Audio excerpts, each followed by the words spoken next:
या जयंतीच्या निमित्तानं आपल्याला परमेश्वराचं केवळ लीळा, त्यांचं महत्त्व आणि त्यांचा आपल्याला जीवनामध्ये लाभ कसा घेता येईल ते शिकायचं असतं. सुरुवातीला आपण या बोर्डवर नाव पाहिलेलं आहे, श्री प्रभू गोविंद प्रभूचा अवतार दिन म्हटलेला आहे. पण यापूर्वी तुम्ही ऐकलं असेल की बा जयंती. तर आपण आता जयंती आणि अवतार दिन या दोन्हीमध्येच फरक पाहूया. जयंती हे नाव विशेषणात्मक आहे, विशेषण आहे. हे विशेषण कसं आहे? जी जिंकणे पहिल्या गणातला परस्मैपदी धातू आहे आणि त्याचं वर्तमानकाल वाचक धातू साधित विशेषण आहे ते, आणि ते आहे स्त्रीलिंगी, म्हणून जयंती शब्द बनला. याचा अर्थ काय झाला मग? विजय मिळवून देणारी तिथी. जयंती म्हणजे काय? विजय मिळवून देणारी तिथी. जन्मदिवस नाही, जन्मदिवस त्याच्यानंतर ती विजय मिळवून देणारी तिथी होऊ शकते म्हणून जन्मदिवस आहे. ॲक्च्युअली शब्दाचा अर्थ काय? विजय मिळवून देणारी तिथी, आणि म्हणून जयंती म्हटलं जातं. त्यामुळे जयंती शब्द काही वावगा नाही, परंतु त्याहीपेक्षा आधी सुलभ होईल, स्पष्ट होईल म्हणून अवतार दिन असं म्हटलेलं आहे. तर ही जयंती आणि अवतार दिन दोन्ही शब्द आहे. अवतार दिन जसा लवकर समजतो हा संस्कृत शब्द आहे, त्यामुळं या लवकर याचा कोणी कुठं उपयोग करतो, कोणी कुठं उपयोग करतो. पूर्वी राज्यपद मिळालं की ती तिथी मानल्या जायची, मग तिला पण जयंती म्हणायची, कारण विजय मिळवून दिला त्या तिथीला म्हणून. तर असा हा त्याचा अर्थ आहे. तर या ठिकाणी श्री गोविंद प्रभू जयंती. आता आपल्या समोर बसलेल्या लोकांमध्ये असं वाटत असेल की भगवान श्रीकृष्णाने गीतेमध्ये सांगितलेलं आहे एक भक्तीर विशिष्यते, आणि म्हणून महानुभाव पंत पण म्हणतो आम्ही एक भक्ती करतो. पण साहजिकच आहे, तुमच्या डोळ्यासमोर प्रश्न उपस्थित होत असेल यांचे बी 5 अवतार आहेत, मग एक भक्ती कशी? नाही का? प्रश्न उपस्थित होऊ शकतो ना. आम्ही 33 कोटी मानतो पुराणाच्या मतानं, तर मग हे तरी 5 मानायलाच लागलेत की हो, हे कुठे आहे? हा एक मोठा गैरसमज होण्याची शक्यता आहे. पण हे 5 नाहीतच.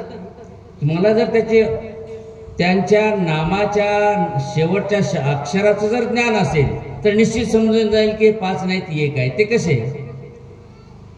श्री चक्रधर स्वामी असो की श्री गोविंद प्रभू असो, कोणी परंतु त्या नामाच्या शेवटी महानुभाव पंथामध्ये गोसावी हा शब्द महत्वाचा वापरला जात असतो.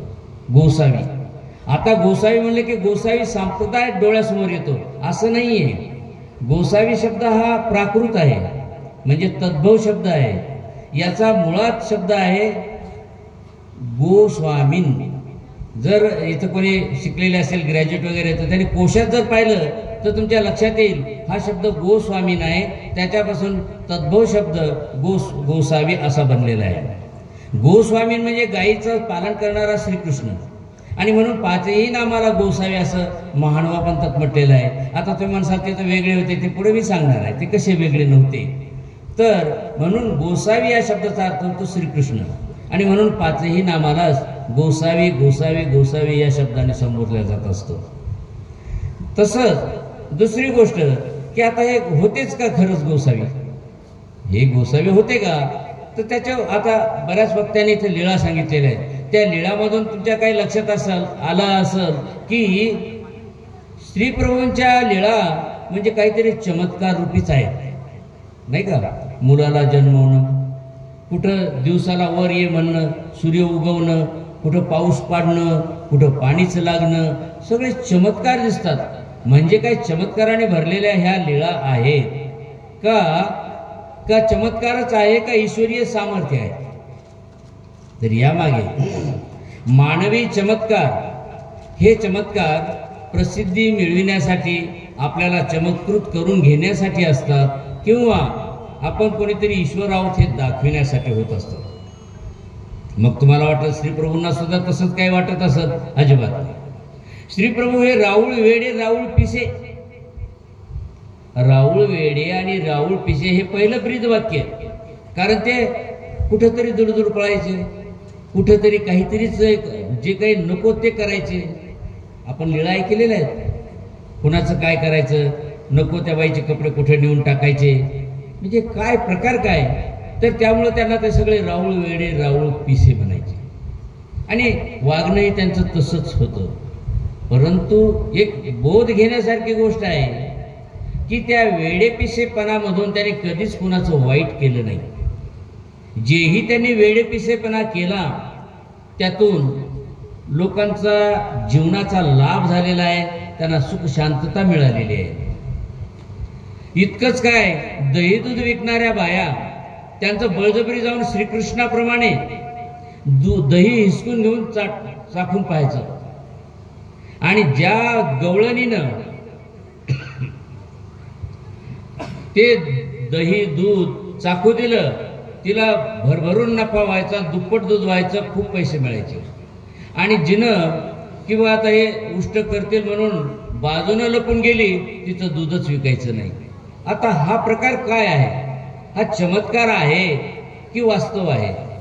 वास्तवता याच्यामध्ये अशी दडलेली आहे की ज्यांचं कोणाचं नाही त्याला भरपूर ते मिळवून द्यायचे, परंतु मग शेवटी तर अशी रिंग लागली की प्रत्येक गवळण येऊन वाट पाहायची की श्रीप्रभुवांनी यावं आणि माझं दही काहीतरी घ्यावं.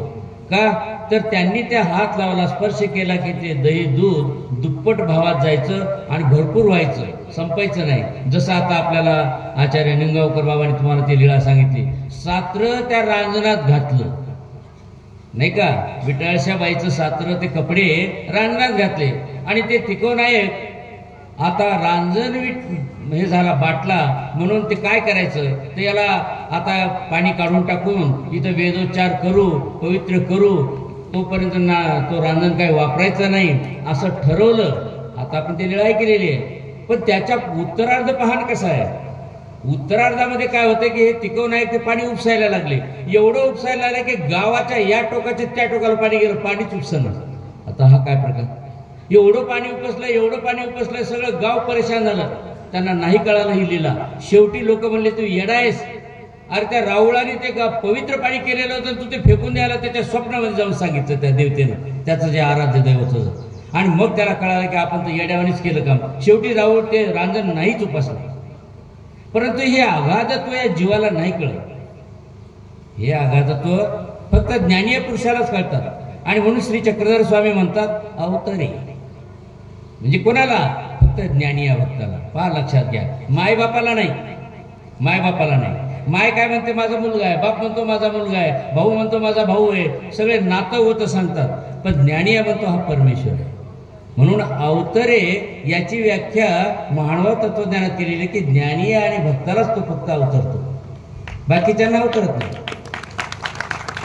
कारण बाकीचे सगळे नातं होतच पाहणारे असतात. आणि म्हणून आता श्री गोविंद प्रभू येडेपिसे होते ना, येडेपिसे होते ना. आता खरंच ते वेड्यासारखं करायचे. पण गंमत काय झाली, तिथे एक विद्वान आले, लक्ष्मणधर भट्ट देऊळवाडेकर. आता या विद्वानानं काय म्हणला, भाषणामध्ये प्रवचन करायला असं आघाडीनं प्रवचन केलं आणि म्हणे या जगामध्ये सगळे भक्त आहेत म्हणे, देवच नाही म्हणे. आता काय करावं, उठले की आमचे भट्टवास ते म्हणे काय म्हणता म्हणे, अहो देव आहे म्हणे या जगात, भक्तच नाही म्हणे. आता काय करू, एवढ्या सभेमधून उठून त्याने असं आव्हान केल्याबरोबर तो विद्वान पंडित म्हटला मला देवच दाखव, मी आत्ताच त्याला शरण जातो, दाखवच म्हणे देव. हा अहो म्हणे परमेश्वरपुरामध्ये श्रीकृष्ण नांदायला लागलेले आहेत म्हणे. बघा आता श्रीकृष्ण कुठं, या कलियुगात म्हणे या रुद्दीपूर नगरीमध्ये श्रीकृष्ण त्याचा नांदायला लागले, तुम्ही काय बोलता म्हणे, दाखवच म्हणले. उठले की त्याचा हात धरला भट्टवासांचा, चल दाखव म्हणे. आणि भट्टवास पुढे निघाले. आता राऊळ वेडे राऊळ पिसे, प्रश्न काय पडला गावच्या लोकांना, आता हे काय होते वानगड, ते तर वेडे पिसे येत. आता श्रीकृष्ण कुठे दाखवायचे, राऊळ वेडे पिसे नव्हते, तो परमेश्वर अवतार होता. वेड्या पिशाची त्यांनी काय घेतलेली होती, घोंगडी घेतलेली होती. का की ब्राह्मण असून जर आपण असे कामं केले, स्पृश्याची मिठवामिठवी केली तर लोक नाव बोट ठेवतील. लोक जसं संत ज्ञानेश्वरांना छळलं, संत तुकाराम महाराजांना छळलं, एकनाथ महाराजांना छळलं, का तर त्याने त्या गाढवाला गंगेच पाणी पाजलं म्हणून. म्हणजे पूर्वीच्या ब्राह्मण लोकांनी असं काही कृत्य केलं की लोक समाज छळायचा. श्रीप्रभू बाबा ब्राह्मण होते, मग आता समाज तर असं करतो, त्यांनी काय केलं, वेड्या पिशाची ते वरचे फक्त देह स्वीकारलं होतं, परंतु त्यांनी वेड्या पिशाचं काम लोकांच्या जनहितासाठी केलेलं होतं. त्यांनी ओळखलं की माझा भक्त इथे श्रीकृष्ण अवतार आहे म्हणून मला दाखवत आहे, हे अंतर्ज्ञानाने जाणलं. सांगा राऊळ वेडे की पिसे, आता तुम्हीच ठरवायचं. म्हणून तर हे ब्रीद वाक्य जे आहे, राऊळ वेडे राऊळ पिसे, याचा उत्तरार्थ आहे राऊळ माय राऊळ बाप. हे दोन टोक आहेत. आणि मग भट्टोबास, लक्ष्मण भट्ट, देऊळवाडेकर आणि आता हा ऐकणारा श्रोतृवर्ग, ताफाची ताफा, भले 400-500 1000 लोक असतील ते सगळे सोबत, आणि श्रीकृष्ण दाखवायलेत म्हणे. आता हे श्रीकृष्ण दाखवायलेत. आणि तुम्हाला तर माहिती आहे, हौसे गौसे नवसे 3 प्रकारचे लोक असतात. सगळ्याचे तिथं झुंबड उडाली की कुठं देव श्रीकृष्ण आहेत काय की. आणि आले रुद्रपूर नगरीत प्रवेश करायला लागले. आणि जिथे श्री प्रभू बाबा होते तिथे काय पाहता, हा पेंडाल आपल्याला यायला 2 दिवस लागले असतील. त्याने क्षणार्धात तिथं सगळी द्वारकाच उभी केली. आणि द्वारका उभी केली, आपण आसनावर बसले श्रीकृष्ण भगवान पाहतायत. सगळे लोक पाहतायत. श्रीकृष्ण भगवान खरोखरच बसलेले आहेत, खरोखर बसलेले आहेत. आले की लगे त्यांनी लोटांगण घातलं. आणि त्याच क्षणी लक्ष्मण भट्ट देऊळवाडेकरांनी महानुभाव पंथात प्रवेश केला. हा विद्वान माणूस, संस्कृतचा पंडित, आज त्याचं साहित्य उपलब्ध आहे.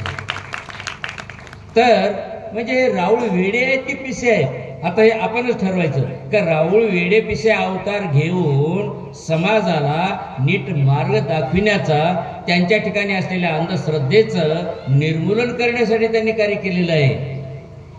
परंतु समाजाला नाही कळालंय, नाही कळालं लवकर. अहो आज आमच्या मुली डॉक्टर इंजिनियर व्हायला, यांना जर शिवायचं नसतं, 12व्या-13व्या वर्षी मुलीला शिवायचं लागत नाही, तर ती कशी शिकली असती शाळा.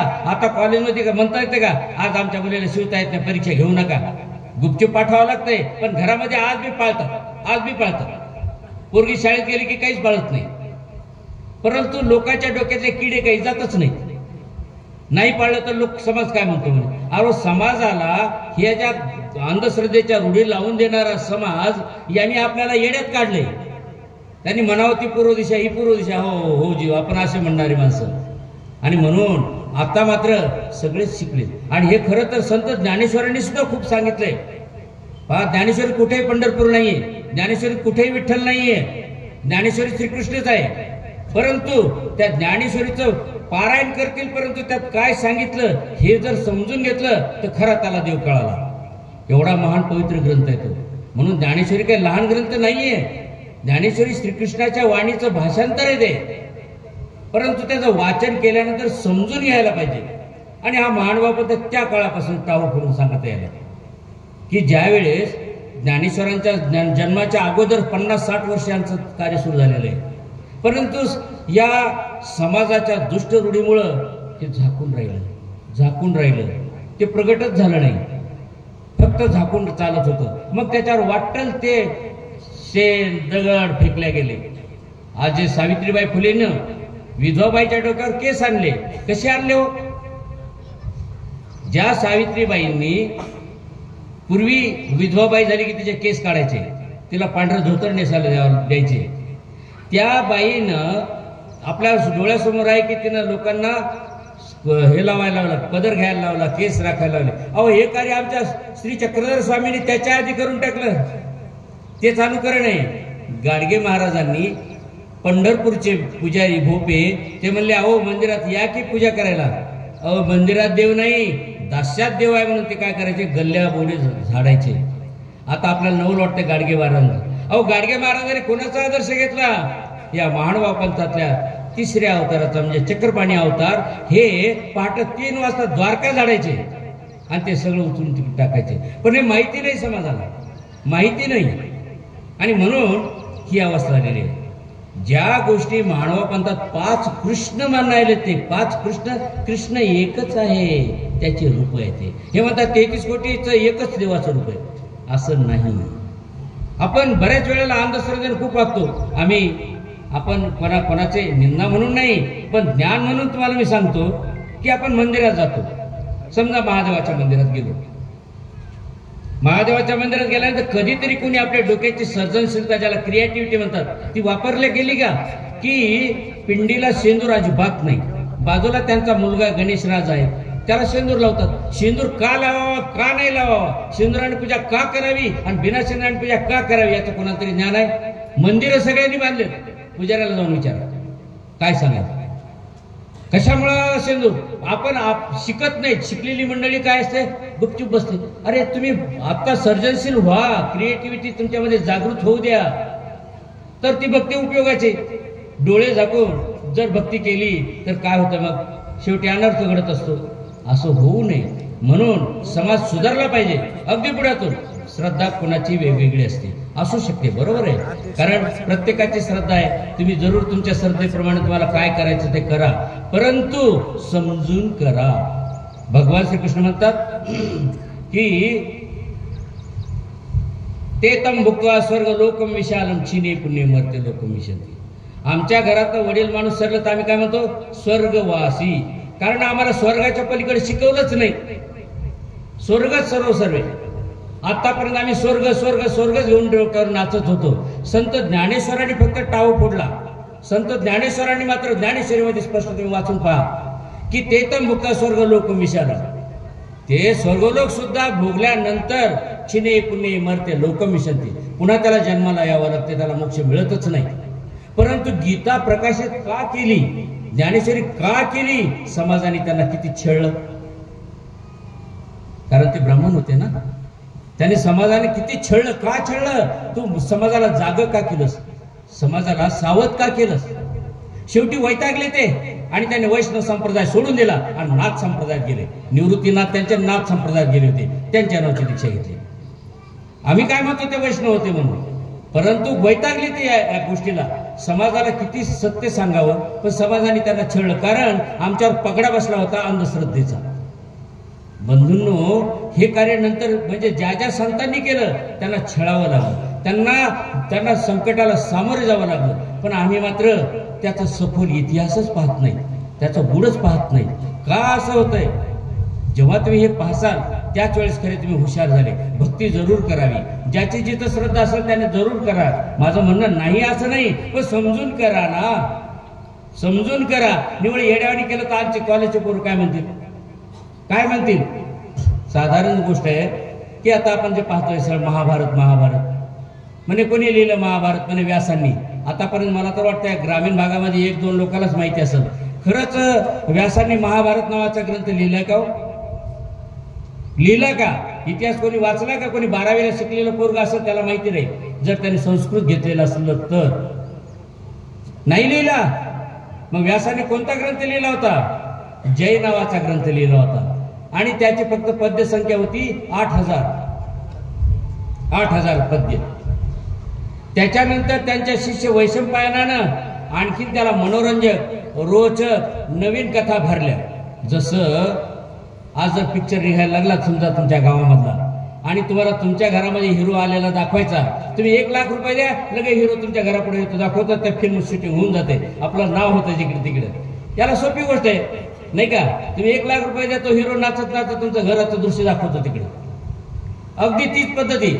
त्यांना आणखी काही करावं वाटलं, त्यांनी 24,000 श्लोक केले आणि त्या ग्रंथाला नाव दिलं भारत ग्रंथ, ज्याला आम्ही हिंदू धर्माचा धर्मग्रंथ म्हणतो. अहो, आपल्याला धर्मग्रंथाचा इतिहास माहिती पाहिजे. नुसते आम्ही हिंदूच म्हणत बसतो, पण आम्हाला आमचं बूड काय माहिती नाही, आणि म्हणून आपली अशी अवकाळ व्हायला लागली की आपल्यावर कोणी यावं, कोणी राज्य करावं आणि आपण मी त्यांचे दास बनावे, ही अवस्था येईल. आणि पुढे नंतर 300-350 वर्षाच्या इतिहासामध्ये ज्याला जसं मनोरंजक करावं वाटलं त्याने तसं केलं, आणि शेवटी सौती नावाचा कोणी विद्वान होऊन गेला, याने सगळं गोळा केलं आणि त्याला नाव दिलं महाभारत. सांगा कुठे गेली गीता. आणि म्हणून गीतेतलं तत्वज्ञान त्या महाभारताशी जुळत नाही. लोक म्हणतात का हो, त्या महाभारतामध्ये तर असं दाखवलं की त्यांनी त्या अमक्या देवाला देव केलं, अमकं केलं. अहो, गीता काय म्हणाली, गीता एकच म्हणते की मामे एकम शरणम व्रज, मला एकट्याला शरण आहे, श्रीकृष्णाला शरण. मानवा पंत म्हणतो आमचा श्रीकृष्णच आहे. जसं श्रीप्रभू बाबांनी दाखवलं मी श्रीकृष्ण कसा आहे, श्रीप्रभू बाबांनी वेडे पिसे म्हणता ना, त्याने मी श्रीकृष्ण कसा आहे हे भर सभेमध्ये आव्हानून दाखवून दिलं. पण येड्या पिसाचं, इकडे एरवी पाहायला गेलं तर वेडे पिसे, परंतु तिथे मात्र सभेमध्ये प्रत्यक्ष श्रीकृष्ण होऊन गेले. म्हणजे ही जी यांची परमेश्वराची लीला आणि चमत्कार दाखवणाऱ्याची लीला, याच्यात फरक असतो.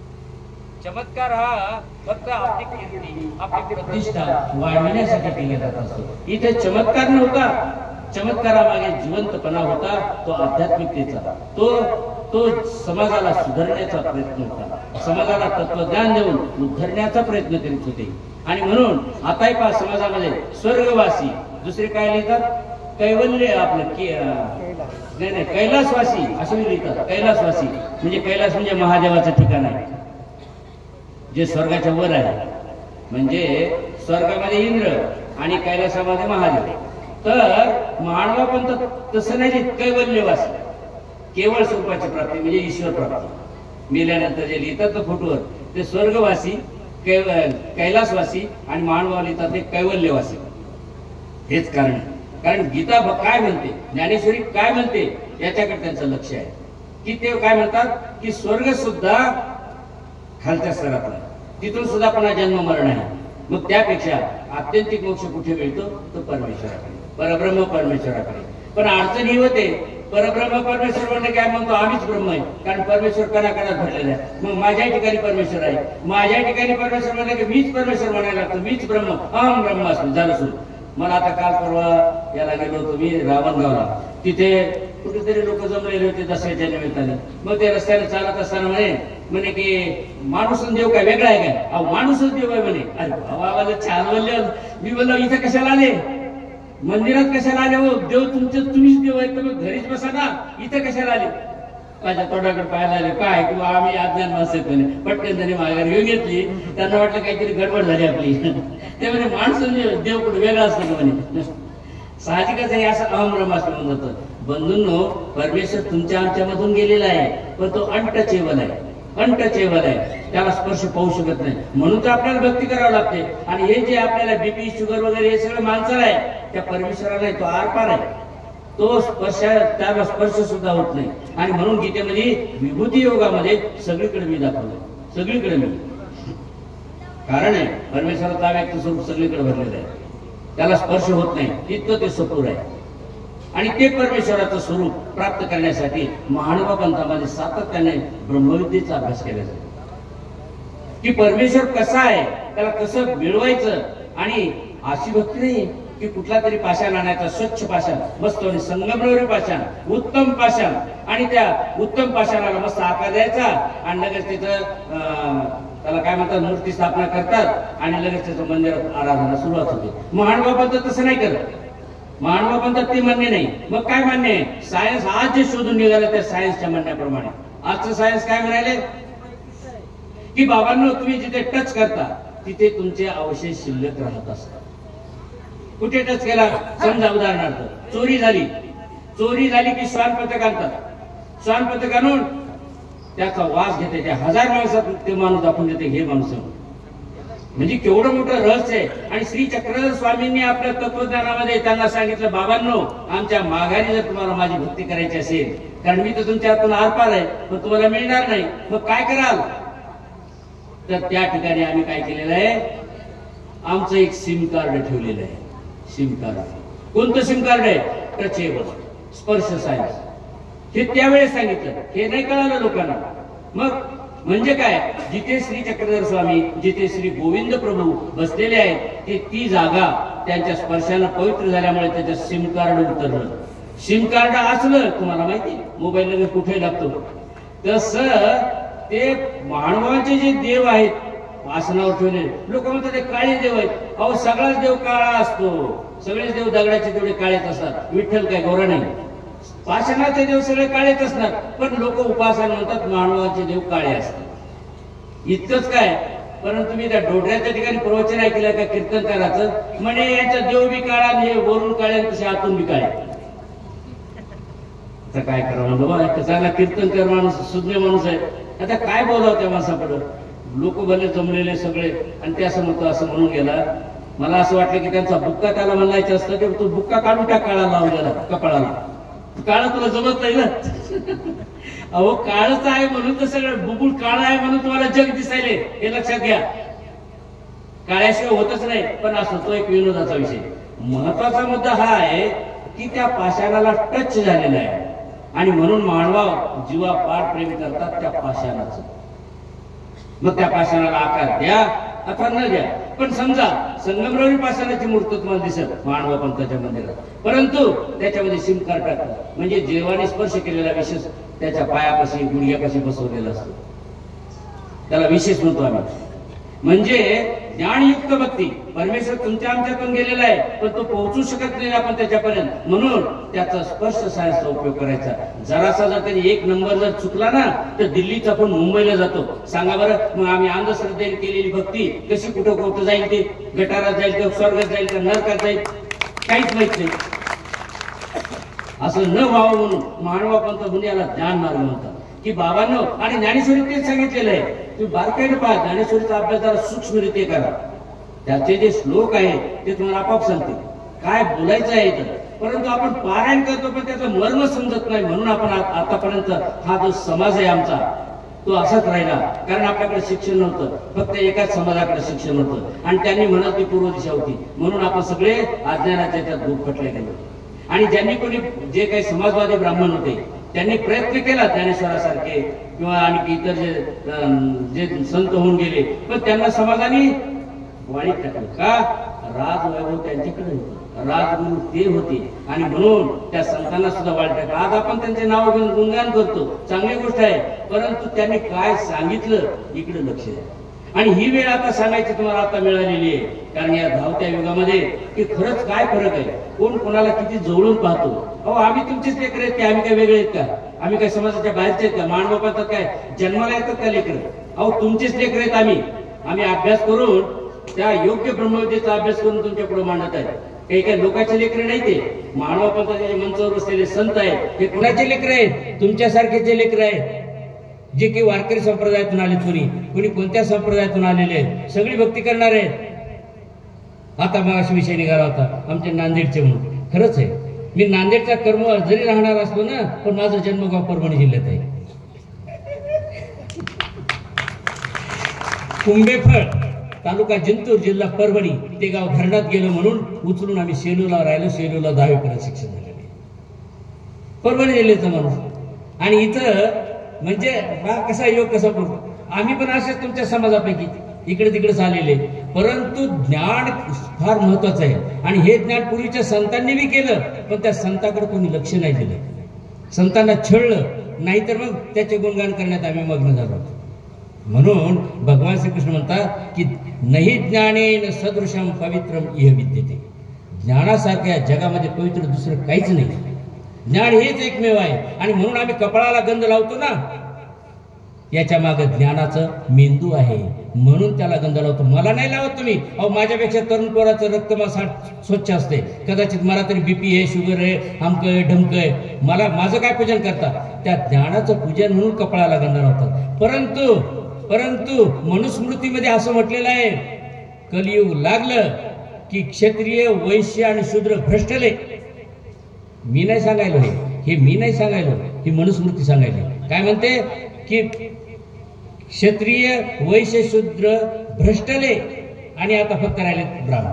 बरं, मग अडचण काय? म्हणून तुम्ही जर कधी शंकराचार्याला गंध लावायला गेले ना, तो पाय पुढे करतो, कारण शूद्र पायापासून जन्मलेला आहे. मग तुम्ही शूद्र आहेत सगळे, तो क्षत्रिय असो वैश्य असो की शूद्र असो, त्याच्यापुढे पाय करतात, पायाला गंध लावावा लागतो. महानुभाव पंत नाही म्हणतो, हे भाऊ कपाळाला लावा म्हणतो. आताही पा दिंडी निघाली, कळस आला की त्याच्या पायाला पूजा करतात. अरे काय आम्ही अशा अंधश्रद्धा घेऊन बसलो? आम्ही शूद्र आहोत का? शूद्र कोणाला म्हणतात? वास्तविक गीता म्हणते की चातुर्वर्ण्य मया सृष्टम गुण कर्म विभाग, गुण कर्मानुसार विभागणी आहे. जर ब्राह्मण असून जर तो दारू पित असेल तर तो शूद्रातिशूद्र आहे. आणि जर समजा एखादा माळी मराठा महार मांग असेल आणि तो जर प्राध्यापक असेल तो ब्राह्मण आहे, हे सांगायली गीता, हे सांगायली ज्ञानेश्वरी. परंतु कुठे कोणाला कळायला नाही कळत. मला माहिती आहे की माझा बोलण्याच्या ओघामध्ये वेळ खूप चाललेला आहे. आमच्या शास्त्रीजींनी म्हणजे आमच्या निमगावकर बाबांनी खूप तुम्हाला मंत्रमुग्ध केलेलं आहे. खरोखरच त्यांच्या वाणीमध्ये एक वेगळा आवेश होता. परंतु असो, या ठिकाणी एवढंच मला सांगायचं आहे की तुम्ही ज्यांची जयंती केलेली आहे ती जयंती खरोखर सार्थकतेने केलेली आहे. दुसरी गोष्ट तुमचा जो संकल्प आहे तिथे मंदिर व्हावं, निश्चित मी परमेश्वराला प्रार्थना करतो की पुढच्या वर्षापर्यंत तुमचा याचा निर्णय पक्का व्हावा आणि पुढच्या वर्षीच्या जयंतीचा ज्यांनी विडा उचलला त्याला परमेश्वराने बळ द्यावं अशी मी त्या परमेश्वराकडे प्रार्थना करतो. आणि बंधूंनो, तुम्ही सर्वजण माझं जे काही तुटके मुटके शब्द ऐकलेत ते यातलं चांगलं तेवढं घ्या आणि बाकीचं तिथंच टाकून द्या. का? शुल्पवत त्याज्यते दोषा गुणग्राहेच पंडिता, दोषग्राही गुणत्यागी पल्लोळी रिव दुर्जना. सज्जन कसे असतात? सुपाप्रमाणे.